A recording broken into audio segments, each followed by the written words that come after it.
Ya, sekitar 40.000 orang akan memadati kawasan Ancol, Jakarta Utara hari ini untuk menyaksikan ajang balap mobil listrik Formula E 2023. Lantas seperti apa kondisi di sana? Kita sudah tergabung dengan koresponden CNN Indonesia, Albi Pratama. Albi, selamat siang. Bagaimanakah antusiasme penonton di sana dan apa saja antisipasi atau rekayasa lalu lintas yang diterapkan oleh petugas? Selamat siang Yuda. Yuda, saat ini saya berada di kawasan Jakarta International E-Prix Circuit di Ancol, Jakarta Utara. Dan Yuda, saya ingin sekali menggambarkan ataupun pamer kepada Anda bagaimana sih sebenarnya suasana daripada sirkuit yang berada di kawasan Ancol, Jakarta Utara sendiri ini. Sekeliling saya, ini adalah area di mana ada mobil-mobil safety cars yang terparkir di sini karena saat ini sudah tidak ada track action lagi karena sekitar setengah jam yang lalu baru saja selesai sesi kualifikasi dilakukan di sirkuit yang ada di belakang saya. Tapi nanti sekitar pukul 15 waktu Indonesia Barat kita semua akan menyaksikan bersama balapan seri ke-10 untuk Jakarta Formula E sendiri yang akan digelar pada pukul 15:04 waktu Indonesia Barat. Nah, kalau saya perlihatkan sekeliling saya ini banyak sekali warga negara asing di sini karena mayoritas peserta balap Formula E berasal dari negara Eropa dan juga Amerika Serikat. Jadi banyak sekali WNA di sini dan sekilas saya merasa tidak seperti ada di Jakarta gitu. Hanya saja Yuda, cuaca yang cukup panas saat ini masih mengingatkan saya, oh ternyata saya ada di Jakarta saat ini, bukan di luar negeri gitu ya. Karena suhunya sendiri sampai 33 derajat Celcius dan ini juga yang banyak menjadi keluhan ataupun tantangan yang harus dihadapi oleh para pembalap dan juga official team yang berada di sirkuit Jakarta. Karena beberapa pembalap cerita kepada saya dan juga beberapa media karena cukup terkejut, apalagi mereka-mereka yang baru mengikuti balap Formula E di musim 2023 ini karena Indonesia masuk ke tahun kedua dan mereka sebelumnya tidak mengikuti Formula E sehingga ketika mereka tiba di Jakarta keluar dari pesawat mereka sudah langsung merasakan ada atmosfer yang berbeda, cuaca yang sangat panas dan juga kelembapan ataupun humidity yang juga cukup tinggi sehingga mereka harus mengontrol diri mereka terlebih dahulu beradaptasi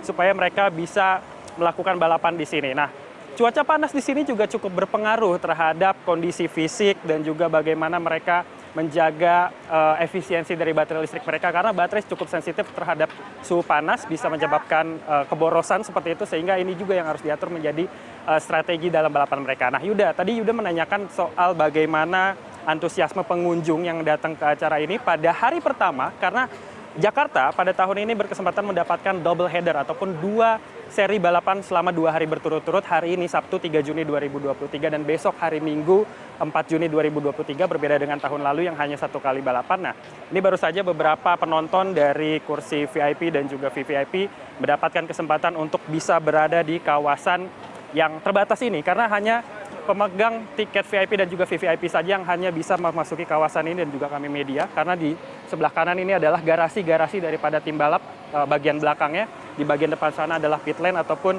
pedok para pembalap yang ketika mereka keluar dari pit lane tersebut bisa langsung masuk ke sirkuit. Nah, pada pagi hari tadi ketika saya dan juga tim CNN Indonesia tiba di kawasan Kemayoran karena di sana dipusatkan sebagai pusat parkir, jadi tidak ada kendaraan yang bisa melintas menuju kawasan sirkuit, semuanya diarahkan ke tempat parkir. Totalnya ada 5 kantong parkir selain di PPK yang ada di Kemayoran juga ditempatkan di Jakarta International Stadium. Totalnya bisa mencapai lebih dari 5.000 ataupun 8.000 kantong parkir untuk roda 4 dan juga roda 2-nya. Sehingga dari titik-titik parkir tersebut, masyarakat diarahkan untuk menggunakan shuttle bus. Tadi pagi, antrian untuk menuju shuttle bus ini sudah terlihat cukup banyak.